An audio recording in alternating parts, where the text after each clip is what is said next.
Right form of verbs জিনিসটা কি সেটা একটু বুঝাই। রাইট মানে সঠিক, ফর্ম মানে হচ্ছে রূপ।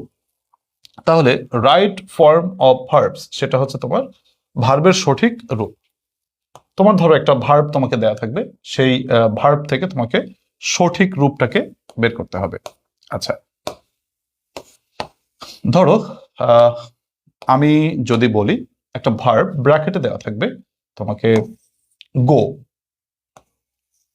এখন ব্র্যাকেটে যদি গো দেওয়া থাকে তাহলে এই গোর বিভিন্ন রূপ থাকতে পারে। ধরো V1 থাকতে পারে, V2 থাকতে পারে, V3 থাকতে পারে, এস বা ইএস রূপ থাকতে পারে, এর নেগেটিভ রূপ থাকতে পারে, এর পেসিভ রূপ থাকতে পারে, হ্যাঁ, এর পেসিভ রূপ থাকতে পারে, এর ইনফিনিটিভ রূপ থাকতে পারে, এর আইএনজি রূপ থাকতে পারে। এই বিভিন্ন রূপে এই ভার্বের উত্তরটা হতে পারে। ধরো এই গো ভার্বটাই তোমাকে ব্র্যাকেটে দেওয়া হলো। এখন এই গো ভার্বের উত্তরটা কি হবে?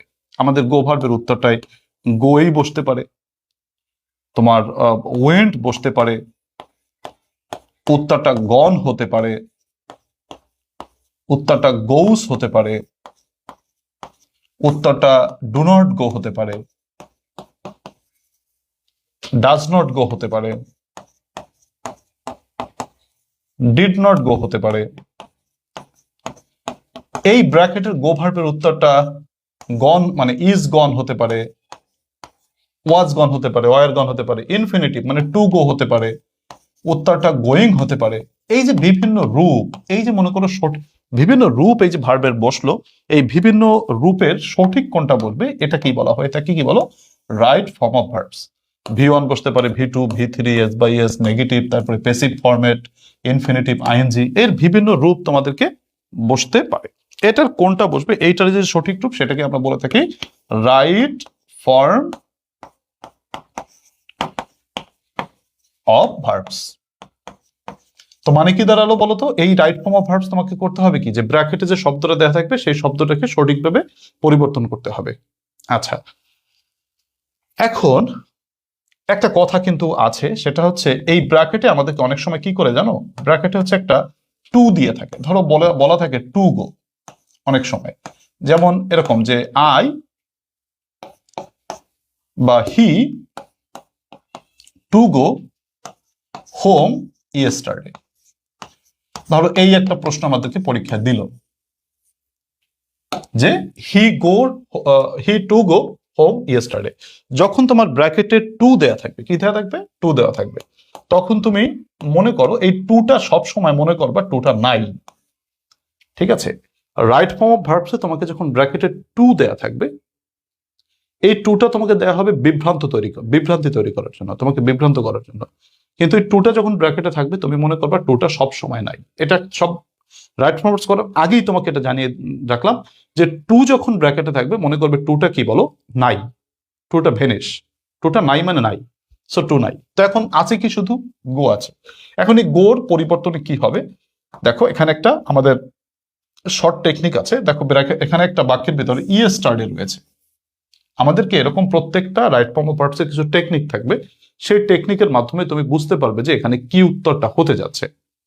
এখানে ইয়েস্টারডে রয়েছে, তো ইয়েস্টারডে থাকার কারণে আমরা বুঝতে পারি এটা অতীতের কথা, মানে past tense, past indefinite tense. তো এই ইয়েস্টারডে থাকলে উত্তর কি হবে এটুকু জাস্ট মনে রাখতে হবে। এই শর্ট টেকনিক গুলো আমি তোমাদের শিখাবো। তো এই শর্ট টেকনিক গুলো জানলে তুমি যে কোনো রাইট ফর্ম ভার্ব সহজে করতে পারবা। তো বলো তো তোমরা কেউ কি জানো যে এটার উত্তর কি হতে পারে? আমাকে কমেন্টে যদি তোমরা জানাও, আমি তোমাদের একটা সুযোগ দিচ্ছি, জাস্ট এটার অ্যান্সারটা কি হতে পারে। হি গো হোম ইয়েস্টারডে। প্রথম কথা কি দাঁড়ালো? প্রথম কথা হচ্ছে তোমার ব্র্যাকেটে যখন টু থাকবে মনে করবা টুটা নাই সব সময়। টু যখন ব্র্যাকেটে দেয়া থাকবে টু মনে করবা কি বলো? নাই। এবার উত্তরটা হবে কিভাবে? আচ্ছা, আমি কি করাচ্ছি এটা একটু উপরে লিখে নেই, দেখা যায় অনেকে যারা কানেক্টেড হয়েছে তারা বুঝতে পারবে না। আমি রাইট ফর্ম অফ ভার্বস করাচ্ছি, রাইট ফর্ম অফ ভার্বস তোমাদেরকে করাচ্ছি। আচ্ছা, তো দেখো এখানে কি হবে উত্তরটা, তোমরা আমাকে কমেন্ট একটু জানাও। হি গো হোম ইয়েস্টারডে, সে গতকালকে বাড়ি গিয়েছিল। আচ্ছা, আদনান মহিম বলেছো গন। আদনান মহিম তুমি উত্তরটা আর একটু ভাবো তো, তোমার উত্তরটা হয়নি যদিও, বাকিরা চেষ্টা করো।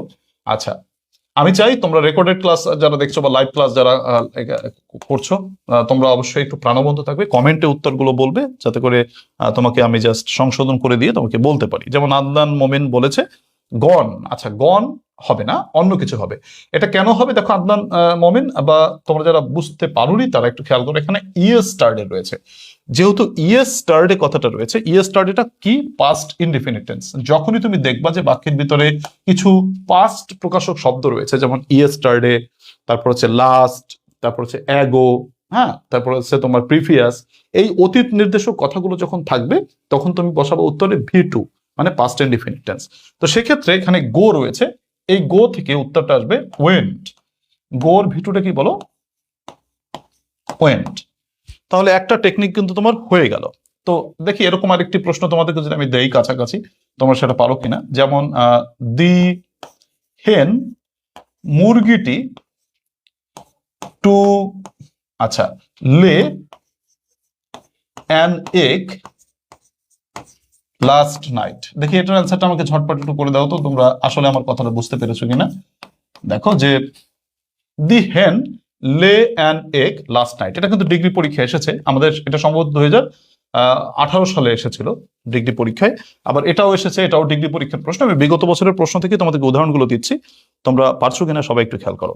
এই প্রশ্নটা দেখো কি আছে, প্রথম প্রশ্নটা তো তোমরা পারলে, অনেকেই কমেন্টে জানিয়ে দিয়েছো, thank you. Romana Sharif, Ruhanika went বলেছো, মমতাজ ওয়েন্ট বলেছো, থ্যাংক ইউ তোমাদেরকে। আরো ওয়েন্ট বলেছো কে, আচ্ছা কাউসার, আরিশা ওয়েন্ট বলেছো, কাউসার ওয়েন্ট বলেছো, থ্যাংক ইউ। তো হ্যাঁ ওয়েন্ট হয়েছে, থ্যাংক ইউ, তোমাদের হয়েছে। পরেরটা একটু চেষ্টা করো তো এটা দেখা দেখি। রাইট ফর্ম অফ ভার্বস করার ক্ষেত্রে তোমাদেরকে যে কথাটা বারবার বলে সেটা হচ্ছে ব্র্যাকেটে যখন টু থাকবে মনে করবে টুটা কিন্তু নেই, টুটা বাদ।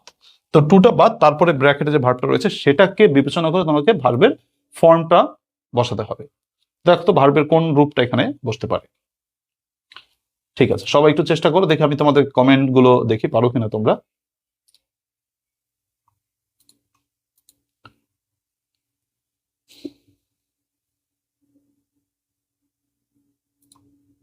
আচ্ছা ঠিক আছে, দেখো এখানে দি হেন, মুরগিটি, dash an egg last night, মুরগিটি গত রাতে একটি ডিম পেড়েছিল। এখানে লে রয়েছে। এখন ব্র্যাকেটে যখন টু থাকবে তুমি সবসময় মনে করবা টুটা হয়নি, আচ্ছা টুটা বাদ। আচ্ছা আদনান মোমিন কিন্তু এবার কারেক্ট আনসার করে ফেলেছে, দেখেছো প্রথমটা তোমার সঠিক হয়নি, বাট দ্বিতীয়টা কিন্তু তুমি বাজিমাত করে দিয়েছো এবং তোমার হয়েছে। আদনান মোমিনের উত্তরটা সঠিক হয়েছে, কমেন্টে তোমার বলেছো, তুমি বলেছো হচ্ছে লেট, সাবাস। আরিশা জান্নাত ইভাও কিন্তু লেট বলেছো, কিন্তু তোমার বানানটা একটু গোলযোগ আছে, তবে উত্তরটা হয়েছে। তো দেখো এখানে লে থেকে কি হবে বলো, লেট, LAID, লেট। তাহলে কি দাঁড়ালো, আমরা দেখো একটি টেকনিকের মাধ্যমে বাক্যগুলোকে সমাধান করতে পারলাম যে তোমার ইয়েস্টারডে এবং লাস্ট নাইট, এই যে অতীত নির্দেশক কথা থাকলে উত্তরটা হবে V2। জাস্ট এই যে একটা টেকনিক, এই ছোট টেকনিকটা জানার কারণে তোমার কি বলো, তুমি এখানে যত পাস্ট প্রকাশক শব্দ আসুক না কেন তুমি পারবে। জাস্ট এরকম কিছু টেকনিক তোমাকে পড়তে হবে right form of verbs complete করার জন্য। ব্যাপারটা ইজি না, ব্যাপারটা খুবই কঠিন কিন্তু না, খুবই ইজি, কিন্তু তোমাকে এগুলো ধৈর্য সহকারে শিখতে হবে। কেমন, তোমরা সবাই আমাকে কমেন্টে একটু জানিয়ে দাও তোমরা এই জিনিসটুকু বুঝতে পেরেছো কিনা, এই টেকনিকটা বুঝতে পেরেছো কিনা। সচিন সাহা, সাজেশন বইয়ের দাম কত? সাজেশন বইয়ের দাম হচ্ছে 300 টাকা, 300 টাকা। আচ্ছা কাউসার লং বলেছো, লেট হবে কাউসার। মমতাজ ঠিক বলেছো, আরিশা জান্নাত ইভাও লেট বলেছো, থ্যাংক ইউ। সাজেশন বইয়ের দাম হচ্ছে 300 টাকা সচিন সাহা, কুরিয়ার সার্ভিস খরচ ফ্রি। ফ্রি কি? হ্যাঁ, হ্যাঁ। তো ঠিক আছে, তোমরা কমেন্টে তোমরা কি হচ্ছে হোয়াটসঅ্যাপ SMS করে জানবে। আচ্ছা তো এই হচ্ছে আমাদের রাইট ফর্ম অফ ভার্বস এর আমি টেকনিক বললাম। প্রিয় শিক্ষার্থীরা, আমি তোমাদেরকে 141টি বাক্য পড়াবো, 141টি বাক্য থেকে তুমি পরীক্ষায় কমন পাবে।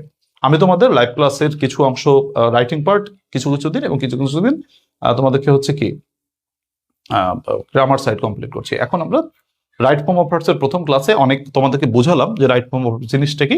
এবার আমি আমাদের সূত্রে চলে যাচ্ছি। 141টি বাক্য যে তোমাদেরকে পড়াবো, এই 141টি বাক্য প্রথমে পড়ো। যদি তোমার কাছে 141টি বাক্য মনে হয় যে স্যার বেশি কঠিন হয়ে যাচ্ছে, বেশি হয়ে যাচ্ছে, আমি পারছি না, তাহলে আমি আরো কমাই দেবো, কোনো অসুবিধা নেই। সেটা পরবর্তীতে যখন পরীক্ষা ঘনিয়ে আসবে আমি কমিয়ে দেবো। আপাতত আমরা শিখি, যেহেতু আমাদের কিছুটা সময় হাতে আছে, তার জন্য অবশ্যই আমরা ভালো করে শেখার চেষ্টা করি।